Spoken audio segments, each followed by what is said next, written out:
So, hello guys! So, today kailangan natin i-discuss yung 5 top travel website na kailangan nyo malaman dahil dito makakatipid kayo and dito makakasave kayo ng money and dito makakasave kayo ng time. So, let's start. Ito yung mga top website na talagang lagi natin naririnig. And ano nga ba sa kanila ang pinakasulit? So, unahin natin si Booking.com. Guys, super ganda nito dahil kung mahilig kayo sa free cancellation, ito yon. Kung at ang bet ko rin dito, syempre, minsan biglaan tayo magbago ng plans and talagang makakancel mo siya agad-agad. And ang features na nagustuhan ko dito, super daming hotel options, pati guest house, tapos apartment, may Genius loyalty program sila. So kung madalas ka mag-book, syempre may discount ka na sa future bookings mo. O diba? Ayan yung mga top flight destinations nila. Very user-friendly sila at may reviews sila talaga na hindi ito fake and legit talaga. So, next naman tayo syempre dito sa Trivago. Alam niyo yung laging may commercial dati na hotel? Trivago. Ganun siya. So, ito, hindi siya booking website, but what I love about this, kasi comparison site siya. So, lalagay mo dito, where to go. Ayan, check ka ng mga date, check-in, check-out.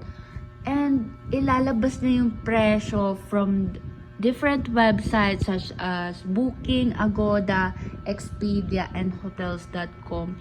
Ilalabas niya. Ayan, ilalabas niya lahat yan and makikita mo yung comparison. So, ikaw, kung price hunter ka talaga, kung alam mo kung saan yung maganda quality, mura, so mapapag-compare mo sila and hindi ka na mag-aalanganin. So, madaling makita yung difference prices nila. Yung cons naman dito, hindi ka makakabook directly dito sa site na to. So, you have to lumipat sa ibang site. So, pwede na rin kasi sila naman ang magtuturo sa inyo ng site. Kesa maligaw ka pa sa ibang site, 'di ba? Maliligaw ka at mai-scam ka pa. So, dito tayo sa legit, guys. Legit lang naman ang tinuturo ni Trivago. So, goods yan. So, sa hotels.com naman, ito talaga, super underrated niya, pero solid. Kasi kung loyal ka dito, may program sila na kailangan, pag nakakollect ka daw ng 10 nights, meron kang 1 free na stay.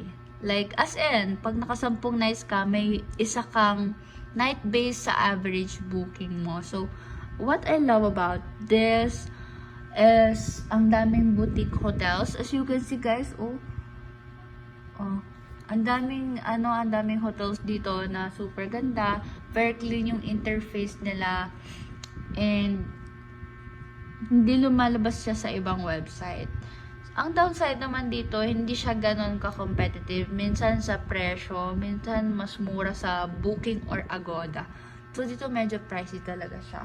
So, kung bibigyan ka ng free night, saan ka mag-stay? Sa beach or sa city hotel? Dito mo yan mapapag-decide. So, dito naman tayo next kay Expedia.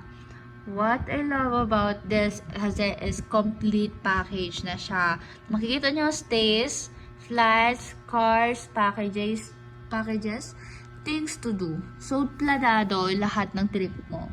So, kung ikaw, type B na friend ka na hindi mo planado at wala ka ng time magplano-plano pa. So, Expedia will lead you to that. Kasi, super useful niya kung kailangan mo talaga ng flight plus hotel bundle. Tapos, mas mura talaga minsan pag package kasi pag paiba-iba ka pa, nag-experiment ka pa, diba? Ang mahal din, depende talaga sa pupuntahan mo. Pero kung Vietnam, pwede ka talaga mag-experiment sa Vietnam kasi mas mura talaga doon sa Vietnam, mas sulit. May loyalty program din sila and sometimes madami silang secret deals. So, yun yung kailangan yung subay-subayan sa kanila. May mga secret deals sila. And alam ko, yung mga secret deals na yun, super sulit, guys. And, ang cons naman dito, medyo overwhelming siya sa beginners. Kasi, ang daming options, guys, as you can see. Ang daming options, dito pa lang Dito pa lang sa flights. Sa stays, nakita nyo na. Sa flights, ayan. And dito sa cars, ayan, dami siyang option. So, kung beginner ka, medyo overwhelming, pero i-explore mo lang siya. Madali na yan sa'yo. And, next naman natin is, syempre, si Kayak. Ito yung blue website nila, ha. Ayan, yung Wayfair nandyan na, guys. What I love about Kayak is, para siyang Trivago din. It's a search engine din siya, pero mas malawak siya kaysa kay Trivago. Kasi guys, hindi lang hotels, kasama yung flights, cars, vacations, and rentals. Dito kay Trivago kasi puro hotel lang. Hotel stay lang siya. Pero ito parang siyang pinaghalong Expedia and bookings. Ang equal niya is si Kayak. So dito talagang planado yung yung mga activities mo sa kay Kayak, pero in a form of search engine siya. So sa price tracking naman, pwede kang mag-set ng alert, tapos si Kayak na mismo magsasabi kung bumaba na yung price ng hotel or yung flight. So dito makikita mo yung pagbaba ng price ng mga ticket ng flight, ganyan. Hindi lang yung sa hotel. So malawak to. Makikita mo din yung rental ng cars. Ayan,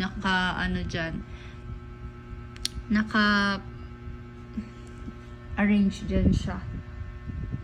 So, quick comparison lang, guys. Ang napansin ko sa kanila, si Booking.com, best for siya, flexible travelers and reviews. Tapos si Trivago naman, best for comparing prices siya ng mga hotel. And kay hotels.com naman, best for loyalty siya. So kung gusto mo ng mga secret deals, dito ka. And kay Expedia naman, syempre, best for bundles siya. So kung gusto mo isang package na lang, yun na lang talaga, kay Expedia ka. Pero kay Kayak, kung gusto mo naman ng bundle, pero gusto mo din mahanap yung kung ano ang mas mura, kay Kayak ka. So, ganun lang kasimple, guys. Kayo, guys, ano ang masasabi nyo? Kung nakatulong ba sa inyo to? Comment down below kung ano pa ang mas better sa mga sites na to. Kasi for me, this 5 is the top travel websites for me. Bye!